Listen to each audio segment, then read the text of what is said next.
Esta idea forjó en Theodore Roosevelt una idea de una responsabilidad. Y cuando yo era presidente de los Estados Unidos, hay un pasaje famosísimo y que pienso que es vital en el desarrollo después de los Estados Unidos.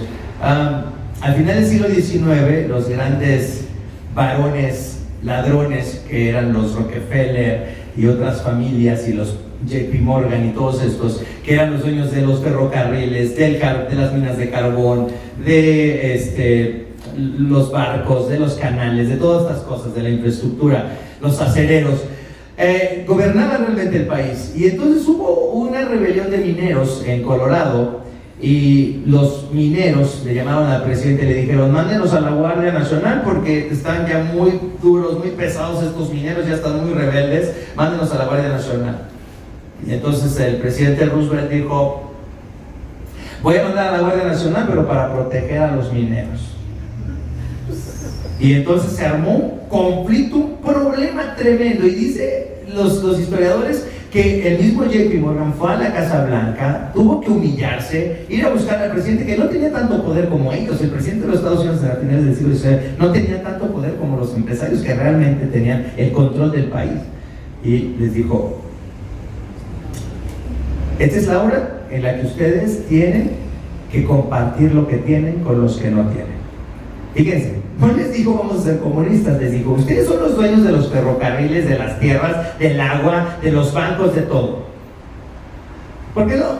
Les dan una buena vida a sus trabajadores y ellos van a tener mejores condiciones de vida y van a seguir trabajando para ustedes. Ustedes les pueden cobrar las casas 30 años, 40 años, 50 años. Después les venden coches, después les venden todo y todos van a ser felices. Estaban muy enojados los empresarios con el presidente. Pero él dijo: tengo el poder y tengo el ejército y estoy dispuesto a usarlo contra ustedes si no se alinean.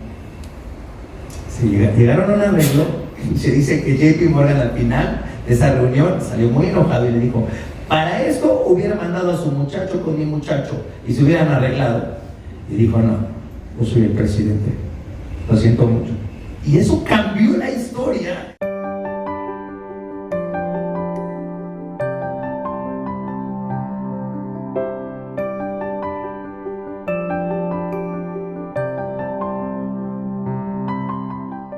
Con nuestra serie en la primera epístola a Timoteo, esta serie que se titula Si nos desviamos del Evangelio. ¿Qué pasa si nos desviamos del Evangelio? ¿Qué pasa si descuidamos la centralidad de la obra de Cristo? Eso es de lo que hemos estado hablando en las últimas semanas, y hoy vamos al capítulo 6, vamos a leer de los versículos 1 al 10. Primera a Timoteo, capítulo 6, versículos del 1 al 10. Dice así: todos los que aún son esclavos deben reconocer que sus amos merecen todo respeto. Así evitarán que se hable mal del nombre de Dios y de nuestra enseñanza. Los que tienen amos creyentes no deben faltarles al respeto por ser hermanos. Al contrario, deben servirles todavía mejor, porque los que se benefician de sus servicios son creyentes y hermanos queridos. Esto es lo que debes enseñar y recomendar. Si alguien enseña falsas doctrinas, apartándose de la sana enseñanza de nuestro Señor Jesucristo y de la doctrina que se ciñe a la verdadera religión, es un obstinado que nada entiende. Ese tal padece del afán enfermizo de provocar discusiones inútiles que generan envidias, discordias, insultos, suspicacias y altercados entre personas de mente depravada, carentes de la verdad. Este es de los que piensan que la religión es un medio de obtener ganancias. Es cierto que con la verdadera religión se obtienen grandes ganancias, pero solo si uno está satisfecho con lo que tiene. Porque nada trajimos de este mundo y nada podemos llevarnos. Así que si tenemos ropa y comida, contentémonos con eso. Los que quieren enriquecerse caen en la tentación y se vuelven esclavos de sus muchos deseos. Estos afanes insensatos y dañinos hunden a la gente en la ruina y en la destrucción. Porque el amor al dinero es la raíz de toda clase de males. Por codiciarlo, algunos se han desviado de la fe y se han causado muchísimos males.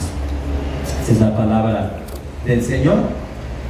Así que el apóstol continúa con su carta a su discípulo, al pastor Timoteo, que está en Éfeso y que él dejó para que arreglara las cosas en Éfeso y para que se opusiera a los falsos maestros que estaban enseñando cosas que estaban en la Biblia, pero que no guían a las personas a Jesús, que no guían a las personas a Cristo. Y prácticamente lo que vemos aquí, los expertos descubren un paralelismo entre el capítulo 1, los primeros versos, y el versículo 3 de este capítulo 6, un paralelismo en donde se habla otra vez de los que se desvían, de los que enseñan falsamente, de los que se centran en algo distinto a Cristo. Así es que otra vez el apóstol recapitula y sigue recomendándole a Timoteo cómo se debe adorar a Jesús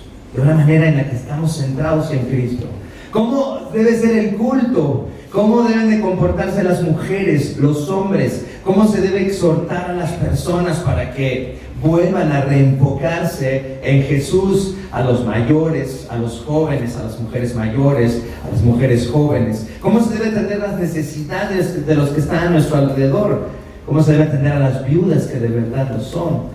¿Cómo debe ser el ministerio de los que son llamados al pastorado, los presbíteros, los obispos? ¿Cómo deben vivir una vida pública bajo la tutela de la iglesia y los privilegios que ellos tienen? Todo esto lo ha estado diciendo el apóstol y recapitula otra vez y vuelve a enfocarse en la falsa enseñanza. Pero fíjense lo que primero dice, esto es lo que nos debe llamar la atención. Fíjense con lo que empieza esta sección. Antes de recapitular y antes de volver a enfocarse en los falsos maestros, dice: todos los que aún son esclavos deben reconocer que sus amos merecen todo respeto. Así evitarán que se hable mal del nombre de Dios y de nuestra enseñanza. Los que tienen amos creyentes no deben faltarles al respeto por ser hermanos. Al contrario, deben servirles todavía mejor, porque los que se benefician de sus servicios son creyentes y hermanos amados. Dice: esto debes enseñar y esto debes recomendar, Timoteo. Esto es lo que debes enseñar, en esto te debes enfocar. Y muchas personas que no son creyentes o que no entienden bien el mensaje bíblico, cuando llegan a este pasaje dicen: ya vieron, los cristianos siempre están del lado de los opresores. Pablo el apóstol no dijo nada acerca de ¿qué? De la esclavitud. No habló nada en contra de la esclavitud. ¿Ven cómo la Biblia es un libro que ayuda a oprimir a las mujeres y a los pobres? Esa es una idea que ya hemos hablado de la esclavitud, pero es bueno recuperar y recordar lo que hemos dicho acerca de la esclavitud en el Imperio Romano. Recordemos que la esclavitud en el Imperio Romano es esta esclavitud que vemos en las películas de los esclavos en los Estados Unidos, donde la esclavitud estaba fundamentada en una idea de diferencias raciales. Es decir, por un argumento racista se veía a unas personas, a ciertos seres humanos, como seres inferiores que podían ser esclavizados, que podían ser utilizados y que podían ser vendidos y comprados. Pero era una cuestión que tenía que ver con la raza. Cuando vamos al Imperio Romano, entendemos que en una sociedad donde no hay seguridad social, donde no hay orfanatos, donde no hay quien se dedique a cuidar de los pobres o de los desamparados o de los huérfanos, la esclavitud era una forma en la que personas que no tenían nada, podían sobrevivir, y no solamente sobrevivir, sino que había leyes en las que un esclavo podía ascender económicamente, podía ser esclavo una persona supereducada, y además una persona podía comprar también su libertad. Era parte de este sistema. Entonces debemos recordar que la esclavitud de la que está hablando el apóstol Pablo no es la esclavitud que vemos en Inglaterra y en Estados Unidos en los siglos XVII al XIX, pero es una forma social en la que muchas personas que hubieran muerto podían sobrevivir y podían trabajar y podían encontrar una forma de tener una vida productiva. Eso es algo importante. Pero fíjense, lo que quiero que entendamos es que si Pablo va a reenfocarnos en el Evangelio, entonces tenemos que entender qué es lo que Pablo nos está diciendo al hablar de la relación entre los esclavos y sus amos. ¿Qué es lo que Pablo dice? Fíjense lo que dice: los que tienen amos creyentes no deben faltarles al respeto por ser hermanos, al contrario, deben servirles todavía mejor, porque los que se benefician de su trabajo son hermanos, son creyentes y son hermanos queridos que se benefician de ese trabajo. Una implicación del Evangelio es que el Evangelio no es necesariamente que se rompen las estructuras sociales de opresión que existen y que Dios detesta, pero pasa algo antes de que las estructuras de opresión o de injusticia se destruyan. Tiene que haber una reconciliación a la que nos lleva el Evangelio. Es decir, el Evangelio tiene que darme una relación nueva con la persona que yo despreciaba antes. O tiene que darme una relación nueva con la persona que yo temía antes. El Evangelio transforma la manera, la identidad, la forma en la que nos vemos y en la que vemos a los demás. Y eso nos hace libres. Y eso nos da una libertad, aunque vivamos en una sociedad injusta. Dice: la restauración y la reconciliación son manifestaciones de una vida transformada por una nueva identidad en Cristo, en la que ya no somos el amo y el esclavo. Ahora somos hermanos. Somos iguales. Necesitamos la misma salvación. Estamos igual de quebrados. La persona riquísima que tiene muchos esclavos y el esclavo que está sobreviviendo con su trabajo de esclavo.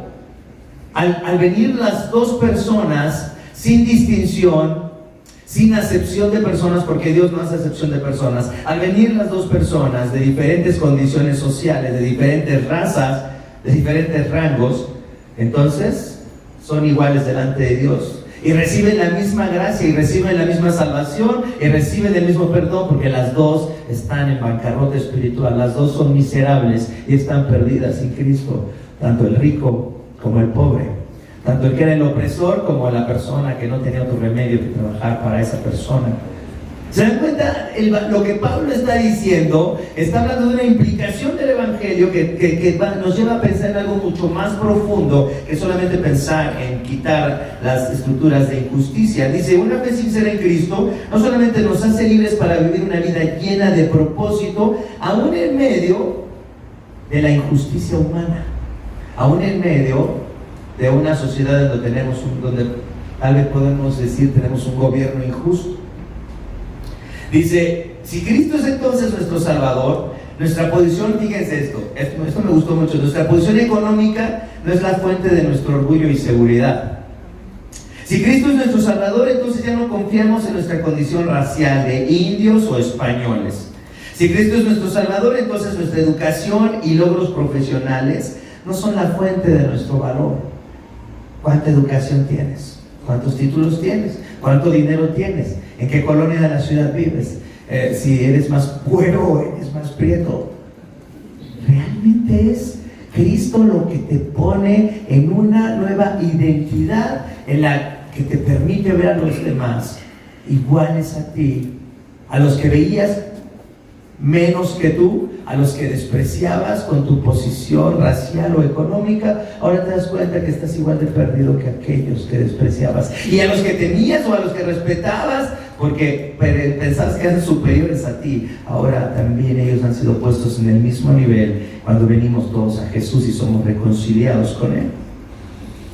Dice: si Cristo vivió la vida que yo debería de vivir, si Cristo murió la muerte que nosotros merecíamos por nuestros pecados, y si ha resucitado y está a la diestra del Padre intercediendo por nosotros, entonces tenemos que preguntarnos cómo esa nueva identidad nos permite vivir libres, aunque estemos bajo un régimen totalitario.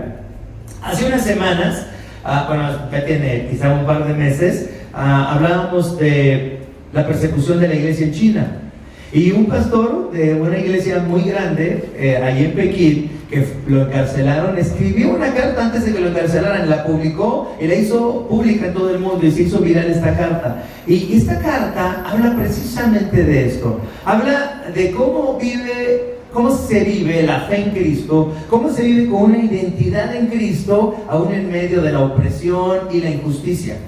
Y reenfoca la fe y la lucha por la justicia, en que se reenfoca otra vez este pastor en la fe que debemos tener en Cristo. Voy a leer solamente una porción de esta carta porque me parece algo muy importante, sobre todo porque como cristianos luchamos por la justicia, pero ese no es el fin del Evangelio. El fin del Evangelio es reconciliarnos primero con Dios, reconciliarnos con nuestros semejantes por medio de Cristo. Dice: como pastor de la iglesia cristiana tengo mis propias ideas y convicciones basadas en la Biblia sobre cómo debe ser un gobierno justo. Al mismo tiempo me siento lleno de enojo y repulsión al ver la persecución de la iglesia en este gobierno comunista y por la maldad que se expresa en la falta de libertad de credo y de conciencia. Pero cambiar las instituciones políticas y sociales no es la misión a la que he sido llamado y no es la razón por la que el Evangelio nos ha sido dado. Todas las cosas horribles, la injusticia de la política y las leyes arbitrarias que estamos viviendo en China, dice, solamente manifiestan la necesidad de la cruz de Cristo, que es el único medio por el cual cada persona en China debe ser salvo. Esta realidad nos lleva a comprender que la verdadera esperanza y la construcción de una sociedad justa nunca se hallarán en la transformación de las instituciones o de la cultura, sino solo en el perdón gratuito de nuestros pecados por medio de Cristo y en la esperanza de la vida eterna. Otra vez, fíjense lo que dice. Esta realidad nos lleva a comprender que la verdadera esperanza y la construcción de una sociedad justa nunca se hallarán en la transformación de las instituciones o de la cultura, sino en el perdón gratuito de nuestros pecados y la esperanza de la vida venidera. O sea, lo que dice el pastor es, solamente puede cambiar una sociedad si hay más personas que ponen su fe y su esperanza en Cristo. Si tratamos de cambiar las estructuras pero no cambia la sociedad, es algo falso, es una esperanza falsa. Dice, por estas razones acepto y reconozco que este régimen comunista ha sido permitido por Dios para gobernarnos temporalmente. Como lo dijo el siervo del Señor Juan Calvino, los malos gobernantes son la manifestación del juicio de Dios sobre personas malvadas. Entonces, nuestro objetivo es llamar a las personas al arrepentimiento y a que se acerquen a Dios. Por esta razón, hoy me someto con gozo a las leyes impuestas, como sometiéndome a la disciplina y preparación de mi Señor. Esto es lo que dice una persona que comprende profundamente el Evangelio en medio de una sociedad injusta y en medio de la opresión, y una persona que lucha por la justicia pero que no se engaña y no dice vamos a cambiar las estructuras y vamos a cambiar el sistema económico y entonces vamos a ser felices. Dice no. Lo que necesitamos es el Evangelio, es ser reconciliados en Cristo, con Dios primeramente, con nuestro prójimo, y entonces tal vez alcancemos una transformación. Cuando Pablo habla de los amos y de los esclavos, entonces hace lo correcto, no se enfoca en la estructura maligna e injusta, se enfoca en lo que causa esa estructura maligna e injusta, la perdición de los hombres, la condición del ser humano sin Cristo. Y dice, pero si ustedes ya son hermanos, entonces dice, sírvanse y véanse como hermanos queridos. Y lo mismo dice Pablo, las mismas palabras usa Pablo en su carta a Filemón, donde le dice a Filemón, a este hombre que tenía esclavos, ahora te mando a Onésimo, este esclavo que se escapó, para que ahora no lo recibas como un esclavo que se escapó, sino ahora lo recibas como un hermano querido. Las mismas palabras del apóstol Pablo sobre esclavos y siervos en la epístola a Timoteo son las mismas palabras de la epístola que usa en la epístola a Filemón. Entonces, el producto de una fe genuina en Cristo es una libertad en medio aún de la opresión, es confianza en medio de la injusticia y es fortaleza para hacer el bien a los que lo necesitan. Dice, pero si nos desviamos del Evangelio, entonces la fuerza de la fe cristiana se convierte en fuente de conflictos e intereses personales. Entonces, número uno, el producto de una fe sincera es que una fe sincera en Cristo, genuina, es que somos libres aún en medio de la injusticia y la opresión. Número dos, el producto de una falsa enseñanza. Dice en el versículo 3, si alguien enseña falsas doctrinas, apartándose de la sana enseñanza de nuestro Señor Jesucristo y de la doctrina que se ciña a la verdadera religión, es que un obstinado, un necio, que nada entiende. Ese tal parece del afán enfermizo de provocar discusiones inútiles que generan envidias. Fíjense, otra vez, por eso decimos que hay muchos paralelismos entre el capítulo 1 de la primera epístola a Timoteo y el capítulo 6, porque hoy, en este versículo, en estos versos, en el versículo 3 específicamente, fíjense lo que vuelve a decir el apóstol Pablo. Dice, si alguien se aparta de la enseñanza de nuestro Señor Jesucristo y de la doctrina que se ciñe a la verdadera religión, ¿qué palabra creen que es traducida como verdadera religión? Sana doctrina, la doctrina de la piedad. ¿Cuál es la palabra que otra vez vuelve a usar Pablo en el capítulo 6, verso 3? Eusebia. Eusebia, si alguien se aparta de Eusebia, si alguien se aparta del misterio de la piedad, si alguien se aparta del misterio de la encarnación en Cristo, de su vida vivida a favor nuestro, en toda obediencia y sometimiento a la ley de Dios, si alguien se aparta otra vez de la muerte de Cristo expiatoria, tomando nuestro lugar en la cruz, si alguien se aparta de la resurrección, del poder del Espíritu Santo que lo levantó entre los muertos, si alguien se aparta de la visión gloriosa de Cristo, entonces se está desviando otra vez del Evangelio, y entonces esta persona solamente lo que quiere es discutir, lo que quiere es presentarse como el gran maestro, y lo que quiere es que lo envidien, es que quiere exaltarse a sí mismo, porque lo único que va a provocar son conflictos, son discordias, son discusiones inútiles que generan envidia. La pregunta en esta mañana, fíjense, quiero que lo respondan de una forma muy personal, pensando en esto.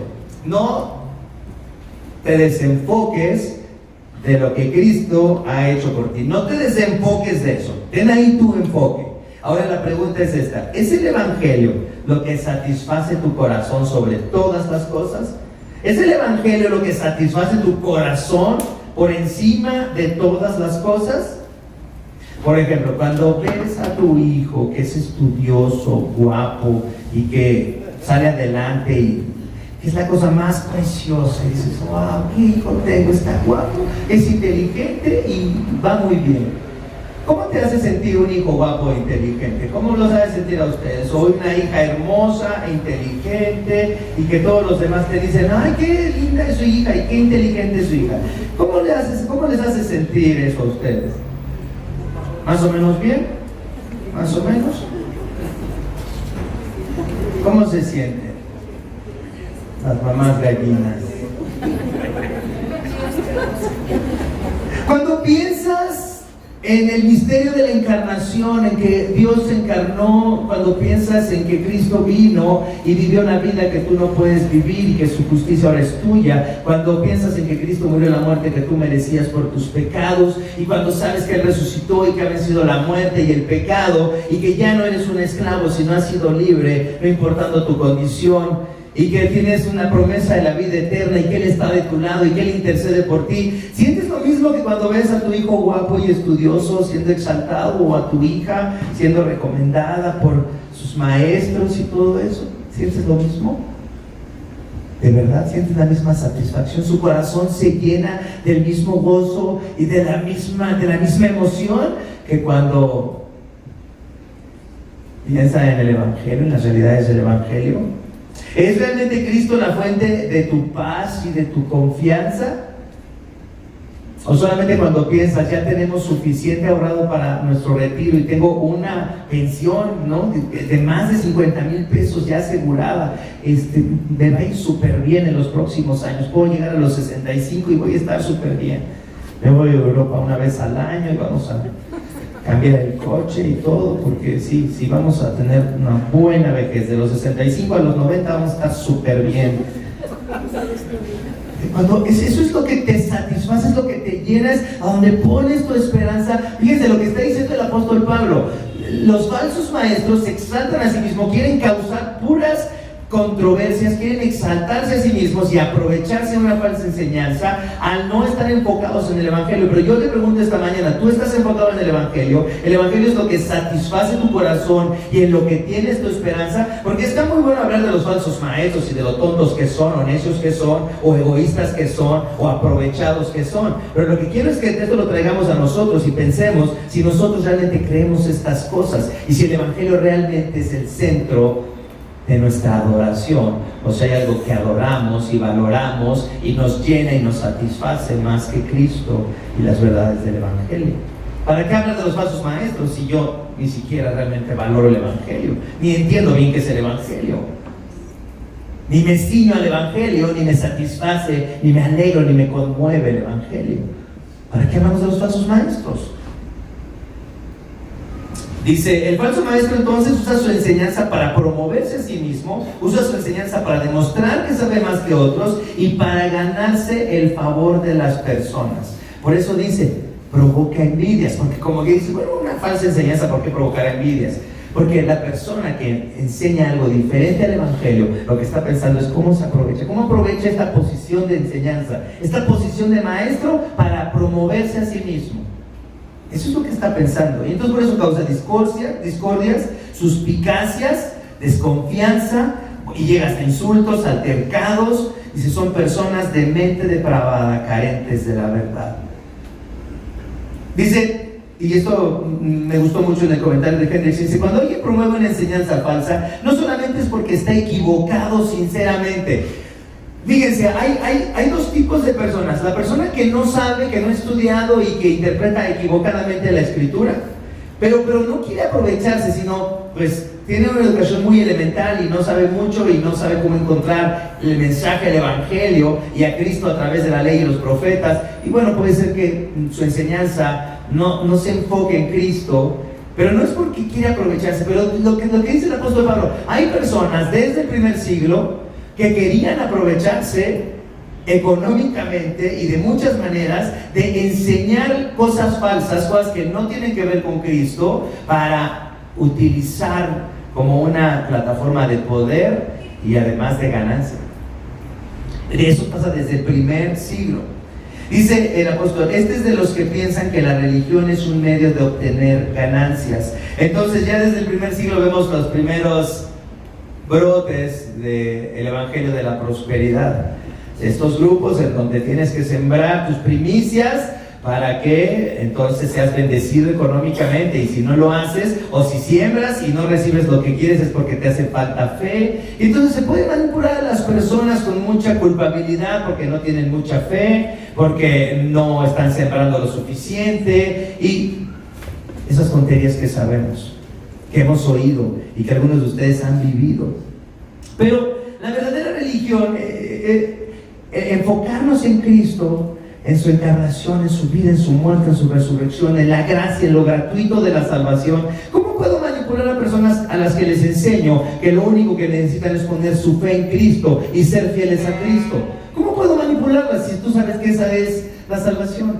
De verdad, yo, entre los reformados, entre mi tribu presbiteriana en la cual he crecido y me he desarrollado, veo tanta indiferencia, tanta poca oración, tanto poco compromiso a sostener la iglesia, a diezmar, a ofrendar, a ayunar, a servir, porque desgraciadamente en nuestros ámbitos presbiterianos y reformados realmente el Evangelio es exaltado y la gente dice todo es por gracia, y la gente disfruta esa gracia hasta el punto en el que están desinteresados y no están comprometidos con las cosas del Evangelio. Entonces tampoco creo que esos grupos en donde la gracia se ha expresado con mucha claridad a veces son los más comprometidos con las causas del Evangelio.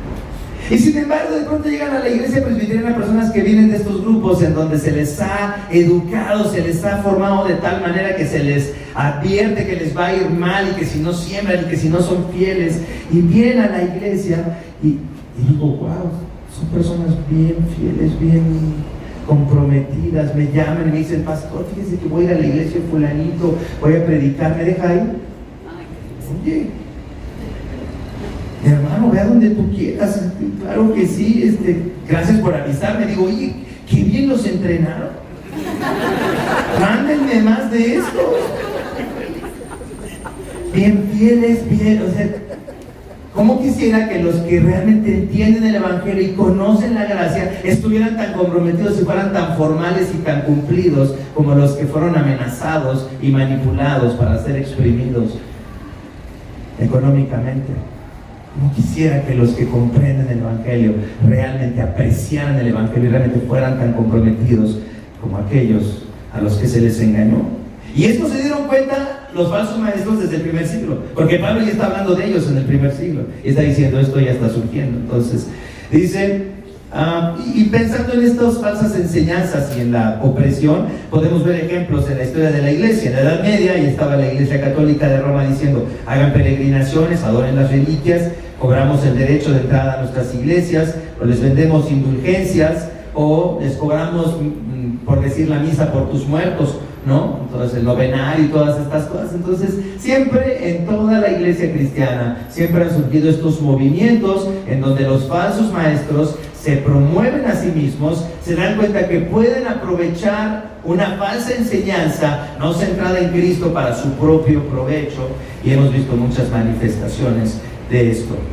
Dice, si la reflexión bíblica a la que nos guía una persona no nos lleva a conocer más la gracia de Cristo, sino que de ella, de esta enseñanza, surgen temas que confunden, que nos desvían y que hacen a la gente manipulable para explotarla y para aprovecharse de ella, entonces sabemos que la persona, que ese maestro, es un falso maestro, aunque tenga miles de seguidores, aunque haya miles de personas que lo escuchan. Entonces podemos concluir que la falsa enseñanza, ¿qué produce? Produce conflictos, divisiones, envidias, y hace que la gente ponga su esperanza en algo falso, en la prosperidad de este mundo y en la salud, y finalmente los falsos maestros se van a aprovechar de ellos. Entonces tenemos el fruto de una fe genuina en Cristo nos libera. El producto de una enseñanza falsa nos esclaviza, nos crea conflictos. ¿Y cuál es el producto ahora? Fíjense, de una falsa esperanza. Vamos al versículo 6. Dice, es cierto que con la verdadera religión se obtienen grandes ganancias, pero solo si uno está, ¿qué?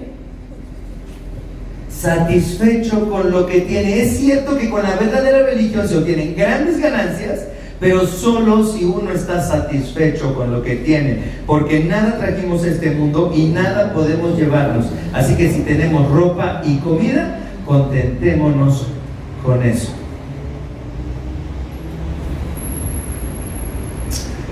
Fíjense, una enseñanza que no parte de una comprensión profunda del Evangelio, un cristianismo que no exalta a Cristo, un cristianismo que no utiliza las buenas noticias sobre la vida, la muerte y la resurrección de Cristo para sanar los corazones y crear una nueva identidad alrededor de esas verdades expresadas, solo puede producir expectativas falsas que llevan a las personas a buscar su salvación en las cosas del mundo y específicamente en el dinero. Específicamente en el dinero. O sea, lo que está diciendo el apóstol Pablo es que lo más fácil, si realmente no conoces la salvación que hay en Cristo, lo más fácil, el objeto más fácil de adoración y de confianza, ¿cuál es? El dinero. No ustedes, no, yo sé que ustedes no, pero otras personas ponen su confianza en el dinero. Yo sé que a ustedes no les interesa el dinero, pero otras personas, lo más fácil, a lo que su corazón va, si no es la salvación en Cristo, entonces lo más fácil, dice el apóstol Pablo, es poner nuestra confianza en las cosas de este mundo, en las posesiones de este mundo.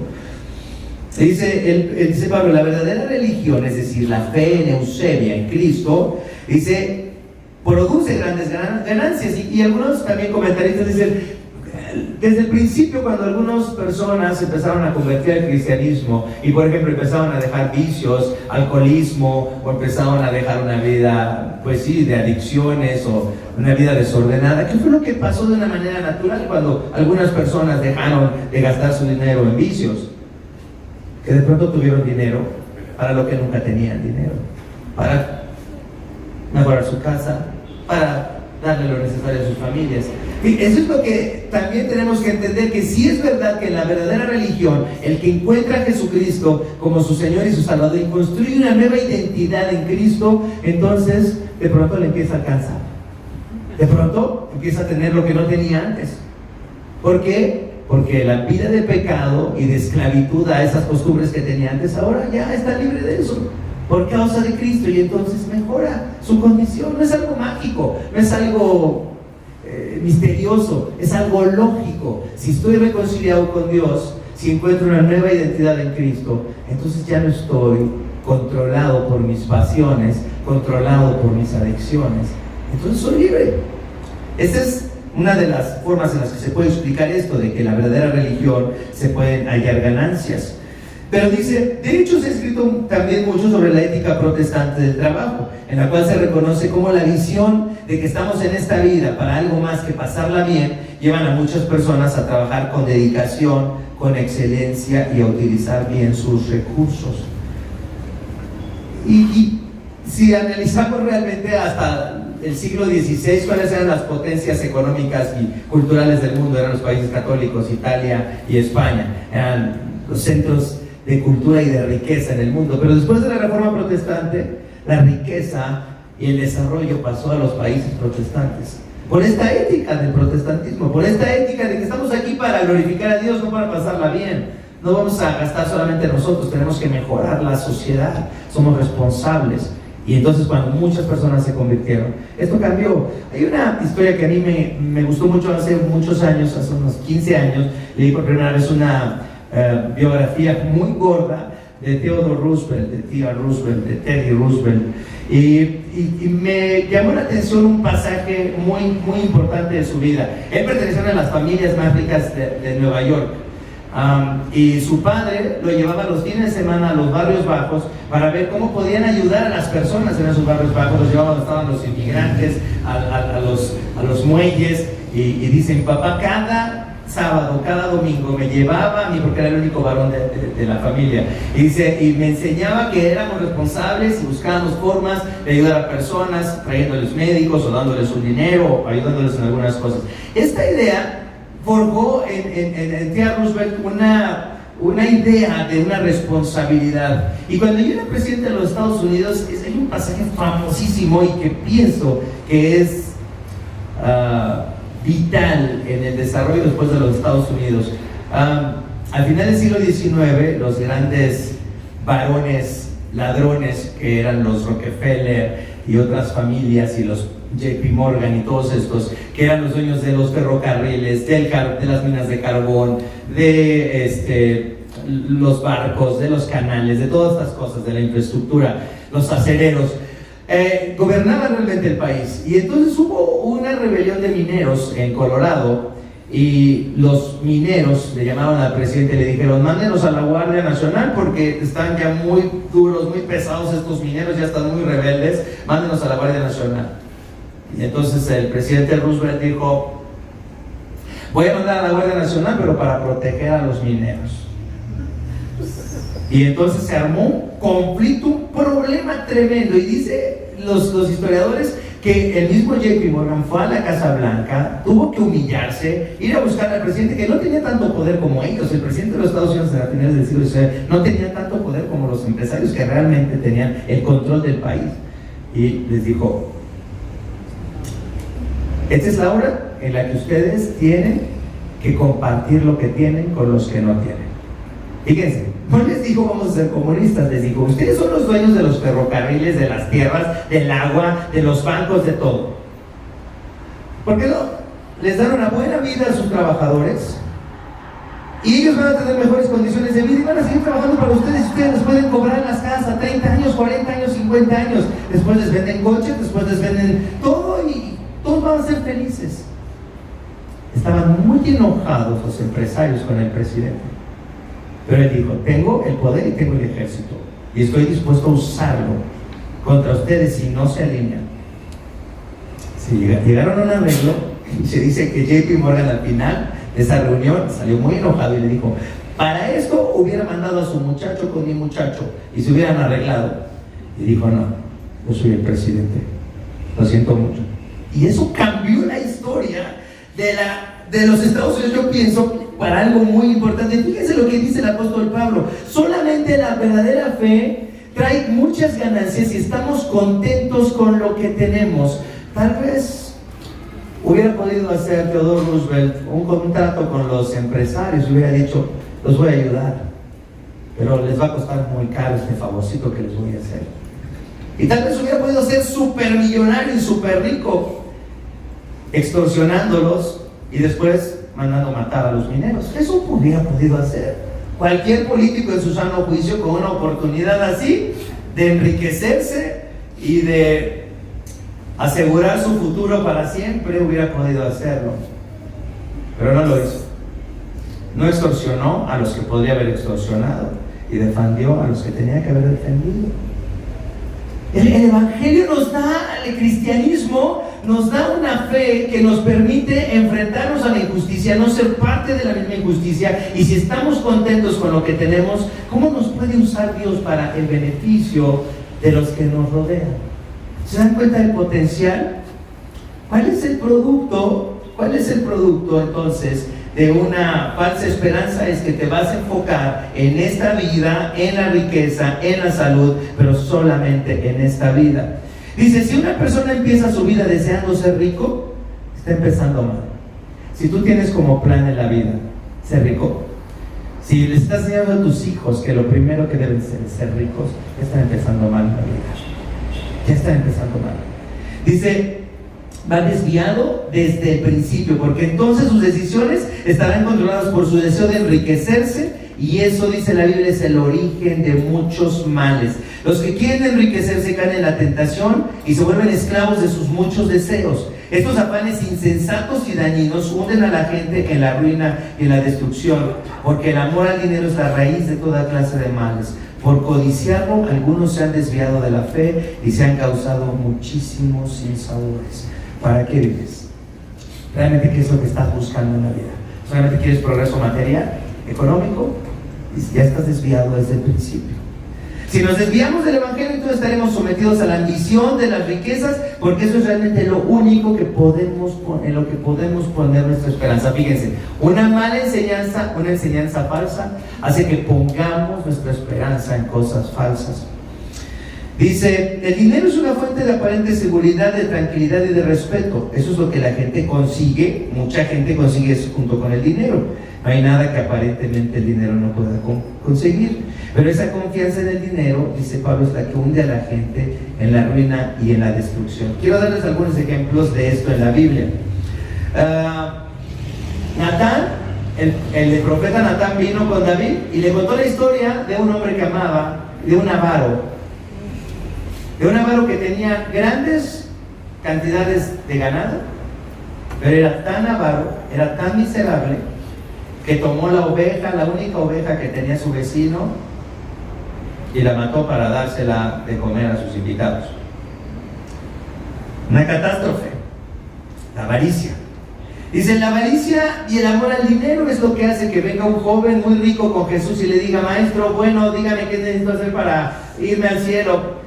Y dice, no, ya, ahora tu padre y a tu madre, no, eso ya lo he guardado desde mi juventud, ya, párale, Jesús, eso ya lo guardé desde mi juventud.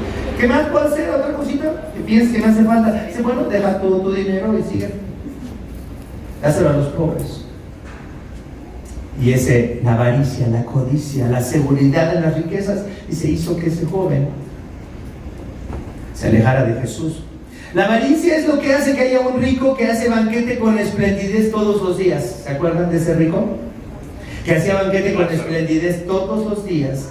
Y si había un mendigo que tenía llagas y que estaba a la puerta de su casa y que ansiaba saciarse con las migajas que caían de su mesa, y ni siquiera las migajas les daba ese hombre tacaño, avaro. La avaricia es lo que lleva a Judas a traicionar a Jesús. La avaricia es lo que lleva a Ananías y a Zafira a mentirle al Espíritu Santo.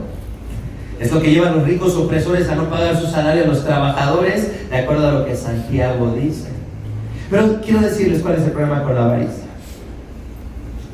Por ejemplo, con el adulterio, y se los he dicho muchas veces, nadie piensa, estaré adulterando o no. Nadie dice, no estoy besando a mi esposa, perdón. O sea, el adulterio no es algo que no se puede saber, ¿no? Es clarísimo el pecado del adulterio, o robar, o mentir. Pero el pecado de la avaricia, como se los he dicho, es tan difícil saber si somos avaros.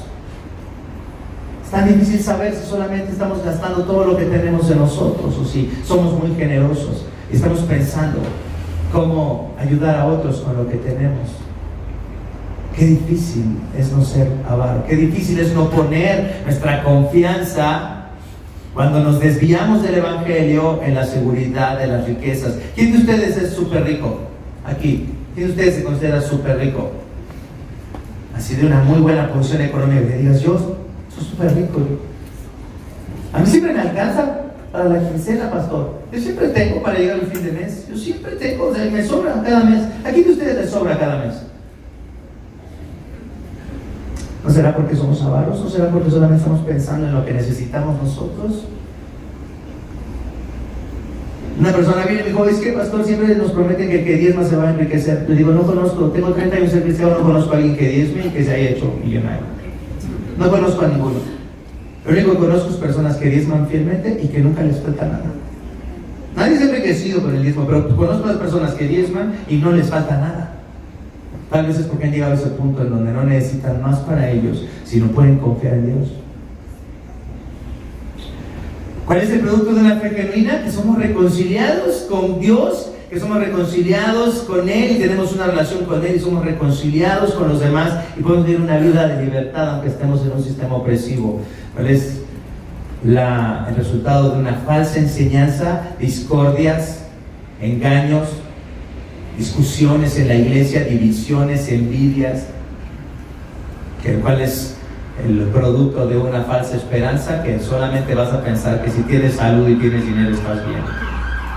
¿Nos estamos desviando del Evangelio? ¿Te estás desviando del Evangelio? No nos desviemos del Evangelio.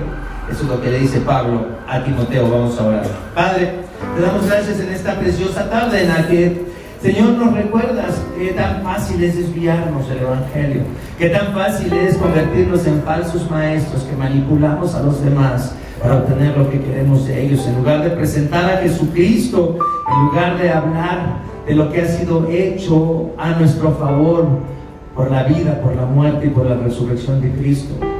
Padre, vemos este mundo caído, pero entendemos que lo que se necesita es que más personas te conozcan, que más personas puedan comprender su miseria, su desesperación y el destino horrible que les espera si no vienen a Cristo. Y lo precioso, lo maravilloso que se nos ofrece en Cristo, la hermosura del Evangelio, la hermosura de saber que somos amados, perdonados, de saber que podemos vivir para algo más que solamente asegurarnos una vida cómoda. Perdónanos si nos desviamos de ese Evangelio, Padre. Perdona a tu iglesia y anímanos a enfocarnos una y otra vez en Jesucristo, nuestro bendito y suficiente Salvador. En ese nombre precioso oramos. Amén.